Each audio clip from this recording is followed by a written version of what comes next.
তো এখন হবে ভাত আর ডিম পোস্ত কারি রান্না করব। কি করে রান্না করছো? রান্না করছি, এখানে ডিম ভেজে তুলে রেখে দিয়েছি হালকা করে, ক্যাপসিকামও ভেজে তুলে রেখে দিয়েছি, আর আছে এখানে টক দই ফেটিয়ে রেখে দিয়েছি, এখানে আছে সেদ্ধ করা পেঁয়াজ লঙ্কা আর টমেটো পেস্ট, আর আছে এখানে পোস্ত বাটা। তা দেখ কীভাবে রান্নাটা করছি। এখানে প্রথমে ওই টমেটো পেঁয়াজ আর লঙ্কা পেস্টটা দিয়ে দিলাম,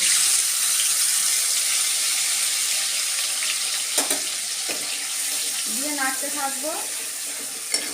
তেল আমার গরম কড়াই ছিল,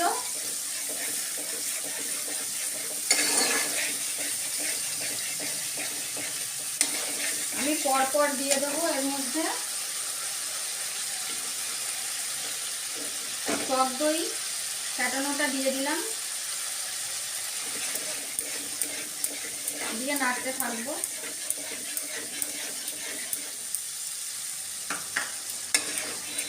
রান্নাটা বেশি টাইম লাগবে না করতে, সবই আমার গোছানোই ছিল।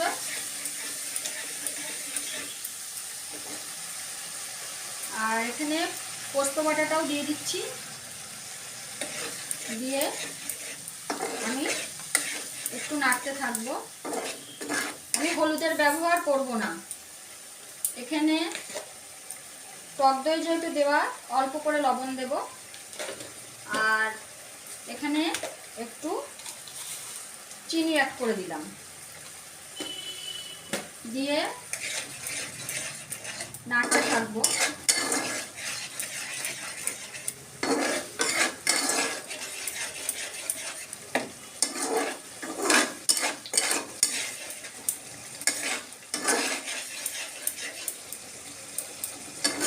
তেলটা যেহেতু আমার গরম কড়াই ছিল, সেহেতু এখনই তেলটা দেখ ছেড়ে দিয়েছি।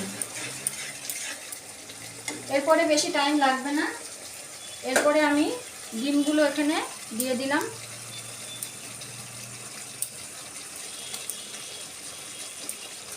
আর এই ক্যাপসিকামগুলোও আমি একটু দিয়ে দিচ্ছি, দিয়ে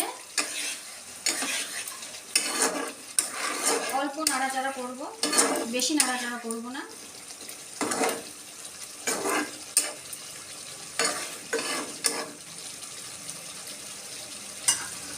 এখানে মেন উপকরণ আমার সব দেওয়া হয়ে গেছে, আর এর মধ্যে শুধু জলটা অল্প করে দিয়ে ঢেকে দিলেই রান্না কমপ্লিট, ফুটে উঠলেই রান্না কমপ্লিট হয়ে যাবে। তো আর একটুখানি রেখে নাড়াচাড়া করে